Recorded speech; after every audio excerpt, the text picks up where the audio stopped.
네, 우선은 이제 테슬라의 이번 운송 서비스 자체만 놓고 본다면 그렇게 특별한 소식이 아닐 수도 있지만 결과적으로 이번 서비스가 최종적으로는 이제 로보택시 서비스로 가기 위한 단계의 일환이기 때문에 조금 더 긍정적으로 바라볼 수 있을 것 같습니다. 일단은 이번에 허가된 서비스는 유인 운송 서비스로 아직 무인으로 서비스를 이렇게 할 수 있게 해주는 허가를 받은 것은 아닌데요. 하지만 결과적으로 이번 서비스를 받고 나서 그 다음 최종적으로 다시 한번 추가적인 이런 허가를 통해서 테슬라가 원했던 이 로보택시 서비스를 할 수 있기 때문에 그 단계라고 보시면 좋을 것 같고요. 하지만 이번에 일단 서비스 같은 경우는 우버나 리프트가 가지고 있는 허가권과는 좀 다릅니다. 이제 테슬라 같은 경우는 PCP를 받았고 이제 우버와 리프트는 PNC라는 걸 받았는데 이것이 어떠한 차이를 갖고 있는지를 살펴보면은 먼저 테슬라 같은 경우는 자신이 보유한 이 회사 소유의 차량만 사용할 수 있고 반대로 이제 우버와 리프트는 그냥 운전자 개인들이 자유롭게 쓸 수 있으며 반대로 이제 그렇기 때문에 결국 테슬라에서 이렇게 차량을 운전해 주는 사람은 테슬라 직원만이 운전을 할 수 있고 또 그것을 예약하는 것은 좀 사전에 예약하는 방식으로 운영을 할 수 있는 것이지 지금 현재 우버나 리프트가 써왔던 이런 실시간으로 앱 호출을 통해서 사용하는 방법은 좀 쓸 수 없는 상황이고요. 그렇기 때문에 이제 자율주행이나 아직까지 실시간 서비스는 할 수 없기 때문에 이러한 점으로 좀 그다지 큰 효과가 없다고 생각할 수 있지만 앞서 말씀드린 것처럼 이것은 하나의 단계라는 점을 좀 다시 한번 봐주시면 좋을 것 같고요. 특히나 최근에 좀 테슬라의 주가가 좀 많이 안 좋았고 오늘은 다행히 주가가 좀 큰 폭으로 상승을 하고 있어서 긍정적인 모습을 보이고 있는데요. 결국에 이번에 있었던 허가가 최종적으로는 이 로보택시로 가는 하나의 과정이기 때문에 테슬라의 2025년과 2026년에 주요 일정과 목표들을 좀 살펴보면은 결국 25년 6월에 있을 이 텍사스 오스틴 로보택시 서비스가 있는데 결과적으로 이 서비스가 어떻게 될지가 현재 향후 좀 당분간 주가의 상승에 가장 큰 영향을 좀 미칠 수 있을 것으로 보이고요. 계속해서 좀 더 살펴보면은 이제 25년 상반기에는 결국 유럽 내 FSD가 승인받을 수 있을지 그리고 저가 차량 출시될 수 있을지가 중요합니다. 이와 관련해서 원래는 좀 모델 E 아니면 모델 Q 이런 얘기들도 나왔다가 최근에는 이제 모델 Y의 좀 저렴한 버전을 내놓겠다라고 하는 발언도 나오고 있는데 결과적으로 지금 테슬라 같은 경우는 계속해서 좀 일정이 지연되거나 아니면 계획이 바뀌는 경우가 많았기 때문에 조금 더 신중히 살펴볼 필요가 있겠고요. 그리고 내년 26년도 상반기에는 옵티머스를 좀 대량 생산하겠다라고 하며 굉장히 긍정적인 어떻게 보면 시장에서 가장 좀 크게 이슈가 될 수 있는 소식이 있는데 이 부분 최대한 좀 잘 만들어질 수 있을지도 계속해서 팔로잉할 필요가 있으며 26년도 하반기에는 이제 세미트럭이 도입이 됩니다. 물론 이것이 얼마나 큰 영향을 미칠 수 있을지는 좀 더 가봐야 할 정도로 아직까지는 크지 않을 수 있지만 앞서 살펴봤던 이 옵티머스 대량 생산 그리고 단기적으로는 이 25년 6월에 있을 텍사스 오스틴에서 로보택시가 잘 될 수 있을지 굉장히 좀 이 부분을 좀 투자하실 때 눈여겨보시면 좋을 것 같습니다. 네. 테슬라가 내놨던 로드맵이기도 하면서 언론이 지금 일단은 로드맵을 세워준 상태 아니겠습니까?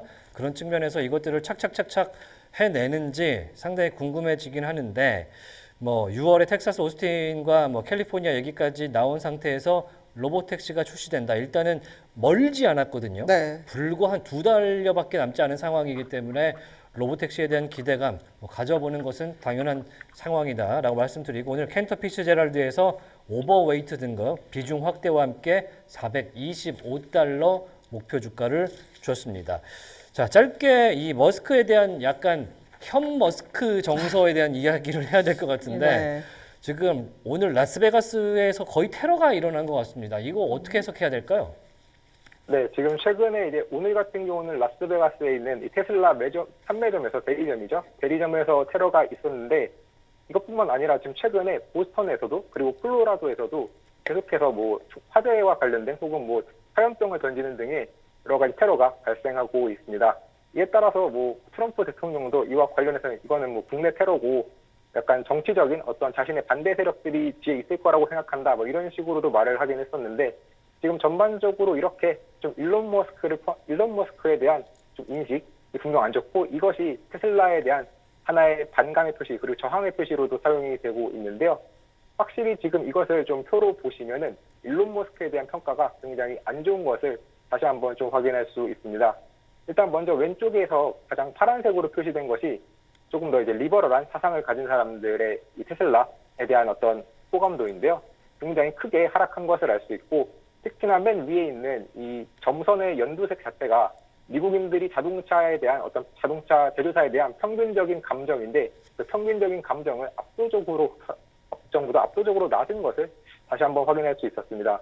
특히나 사실상 이 평균보다 높은 것이 아니라 그냥 0보다 높은 것이 유일하게 보수층 정도일 정도로, 보수층을 제외한 나머지 중립층 아니면은 진보층에서 모두 굉장히 낮은 것을 확인할 수 있고, 특히나 이 점에서 굉장히 살펴봐야 할 점은 이 오른쪽 표에 보시면 결국에 이 전기 자동차를 타는 사람들에게 있어서 일론 머스크에 대한 불호가 커지고 있다는 점입니다.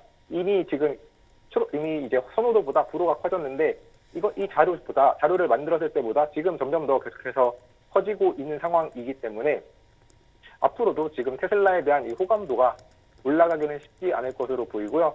이와 관련해서 이 오펜하이머는 일론 머스크의 도지 활동 이후에 테슬라에 대한 선호도가 감소하고 있는데, 이것이 결국에 영향을 미치는 것은 단순히 판매량뿐 아니라 결과적으로 이 미국 내에 있는 우수한 인재들을 유치하는 데에도 부정적인 영향을 미칠 수 있다라고 했습니다.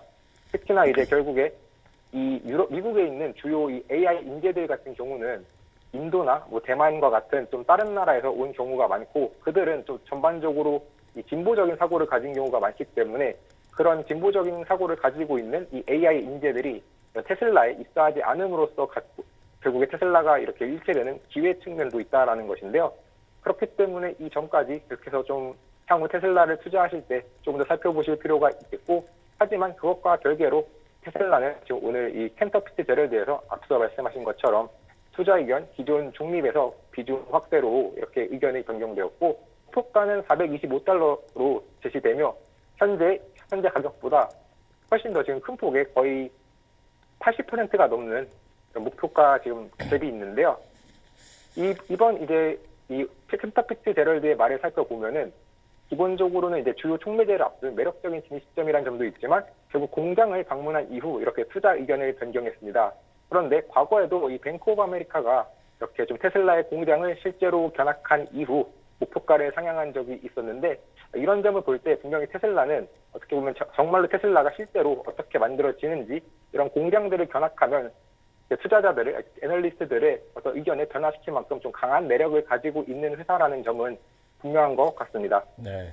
왜 공장에서 제공하는 쿠키가 굉장히 맛있나 이런 생각이 좀 드는데, 자, 전 세계에 있는 IB 이 애널리스트들을 싹 모아서 네. 기가 텍사스를 한번 한번 다 갔다 와야 투어를 돼요. 자율 택시를 한번 타면서 네. 가야 되지 않겠느냐라는 생각도 좀 들어봅니다. 동의하시죠?